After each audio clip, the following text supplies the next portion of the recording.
How do you practice giving readings as a medium? Whether you're just coming into your gifts or you've been giving readings regularly and you just want to polish your skills with less pressure. In today's video, I'm sharing 7 ways to practice giving mediumistic readings. If you haven't subscribed yet, hit that subscribe button, hit the bell too. That way you'll be notified the next time I release a new video about all things mediumship. I release recordings of my readings so you can see me in action, spiritual how-tos, meditations, and so much more. If you've been following me for a while, you probably already know that I gave 100 readings for free when I first became aware of my gifts. It was one of the best decisions that I made to help me develop my skills and gain tons of confidence in my abilities. But how do you find the right people to practice with?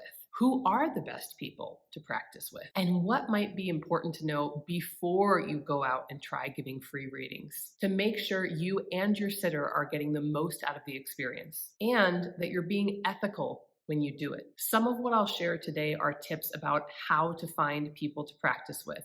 And there's a couple other important things I'll be sharing that you need to know before you give readings. My favorite people to practice giving free readings with are friends of friends and friends of family. This is an easy way to find people who are interested, open, and who have a nice, kind energy about them. Just like a referral, you're asking for great people to practice with from somebody that you already trust. I suggest reading blind, meaning that you don't know anything about the person that you're giving a practice reading to. Why? Because you want to understand the difference between your mind and spiritual impressions as clearly as possible and as early on as possible in your development. It's easy to pick up bad habits in mediumship that you just have to go and unlearn later. And sorting through what's a spiritual impression and what you might already know about somebody, it's really important to tell that subtle difference early on, rather than have a slew of muddy experiences from the get-go. My next favorite place to practice giving free readings,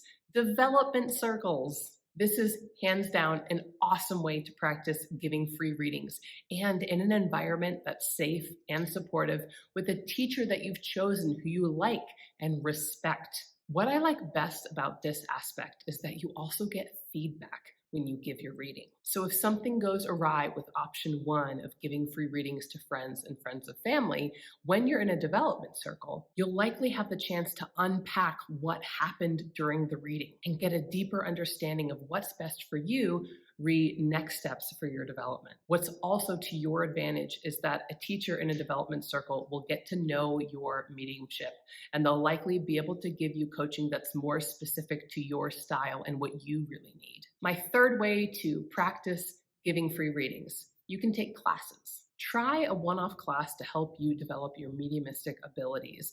Usually in class, you'll get paired up and have a chance to read for free then. Depending on the class, hopefully you'll get coaching and a little bit of feedback as well. This is a great option. The only reason that I like development groups better is because if it's a closed group, you have built more trust in that community with your development group. And again, your teacher understands your mediumship better over time than just a one-off class. My fourth way to practice giving free readings, there is a website called verysoul.com. This is an incredible website with the purpose of making getting mediumistic readings more accessible to more people. But as a medium, you can register on Very Soul to give either paid readings or to give free readings. If you are getting paid to give readings through Very Soul, you get to set your own price. Otherwise, people can choose you as a medium who donates and gives a reading for free. Have you given practice readings yet? If so, who was your first practice reading for and how did it go? Comment below. I'd love to get a discussion started about this. I'd like to talk more about some important things to know before you go out and start giving free readings. It's so important to be transparent about where you are in your development journey and your current skill set or abilities. You want to manage the expectations of your sitter, and you want to take as much pressure off of yourself as possible. Let them know that you're grateful for their willingness to sit with you and trust you. Tell them that you understand the responsibility of mediumship and that you are at XYZ level. Remind them that this is a great opportunity for you to further develop your skills and that all mediums can be inaccurate sometimes, and that's something that you're working on. For more about what I communicate to my sitters before a reading, please check out my YouTube video, How to Give a Mediumistic Reading. Next, don't forget to practice psychically as well. Reading psychically is an important practice that so many mediums overlook, but it's a huge part of your development because it uses the same faculties, the clairs, that you use when you give a reading as a medium. In addition, you need to start practicing from the beginning, understanding the difference between when you're getting information mediumistically and when you're receiving information psychically. When you're reading mediumistically, you are receiving spiritual impressions from a spirit, and it's at a higher vibration than when you're reading psychically. When you're giving a psychic reading, you're reading the energetic field around someone, their auric field. Information from their aura or from a spirit may both be helpful for them. But it's unethical to claim that you're getting evidence or a message from a past loved one in spirit when really you're picking that up from their auric field and you just haven't realized that you've dropped down to the psychic level. Lastly, and so important, be informed about mediumship ethics and educate your sitter.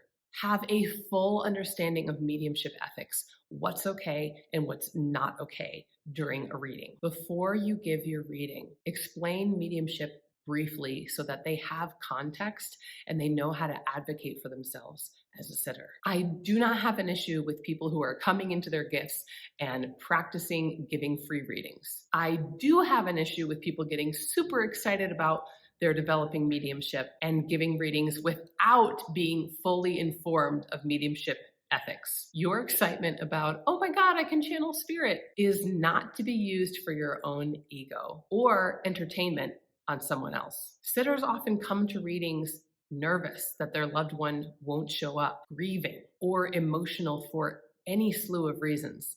It's a really vulnerable position to be in. I know the high of just coming into your gifts, and yet you are sitting with other human beings who are greatly affected by your words. You can check out my YouTube video, What You Should Know About Mediumship Ethics, and I highly suggest that you do. If you're interested in strengthening your clairs so you can speak to spirit, download my free guide below. It's called 3 Easy Exercises to Strengthen Your Clairs and Speak to Spirit. I've also got a free training called 3 Essential Practices to Strengthen Your Skills as a Medium. Both links are below in my video description. You can check out mediumshipwithmel.com to book private readings, group readings, and to check out my development circle if you'd like to learn right along with me. Don't forget to check out this video next. And if you like this video, give it a like, subscribe, and don't forget, hit that bell if you want to be notified the next time I release a new video about all things mediumship.